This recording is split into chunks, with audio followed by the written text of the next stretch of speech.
Hi guys! At 4:30 PM nga dito, kakagising ko lang, kakababa ko lang. At ito yung hotel na tinutuluyan ko, ang Getcha Hotel. May mga kainan siya doon at along the highway siya. Nag-power nap ako kasi nga 11 PM yung flight natin, although na-delay. 12 na nakaalis sa Manila and 3 AM kami in the morning lumanding at bumiyahe pa ako. Nakarating ako sa Taichung ng 5:30 ng umaga na. Ayan, natulog ako kanina mga 5 hours at napakasarap ng aking tulog. Nakabawi agad at magla-lunch na nga ako. Lunch and dinner na to. Ayan, malamig pa rin, 18 degrees Celsius, para nasa aircon pa rin. At ayan, tour ko kayo sa hanggang maaabot ng aking paa ngayong hapon hanggang gabi. Let's go, kain na tayo. At order nga ako dito sa restaurant o sa eatery malapit sa hotel at susubukan natin kung anong lasa ng kanilang Taiwanese food. Ito siya. This is only $95 or Taiwanese dollars. That's around 155 pesos pag kinonvert sa atin. Yan, may rice siya. At yan, may pork chop, may broccoli, and then this one. Ayan, subukan natin. Hindi ako sanay mag-chopstick.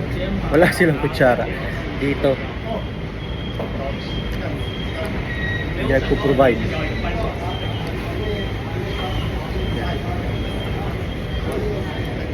Ang lasa ng gulay. Ang lasa. Tusukin ko na lang yung karne. Nahirapan ako. Ang lasa niya.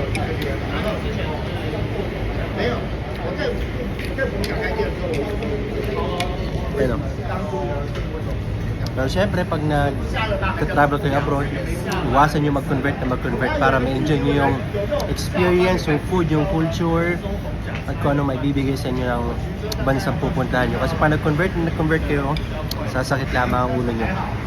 Ayan, napakalasa niya guys. Sulit. Kala mo normal na food lang, pero the best.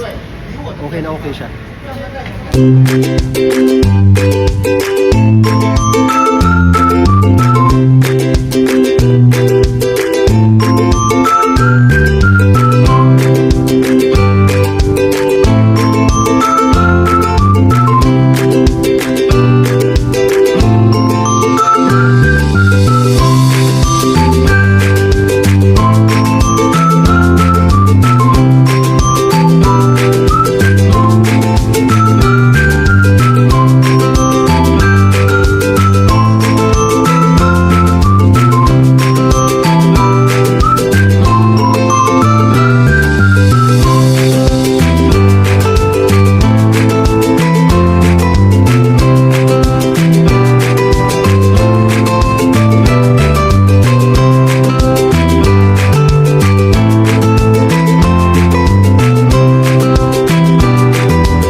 Share ko lang guys yung experience dito sa hotel sa Taiwan.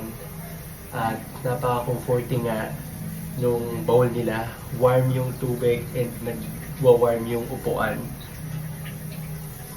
At yan yung pindutan. Ayan.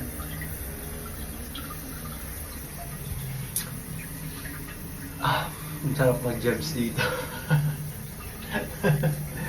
Yan lang guys.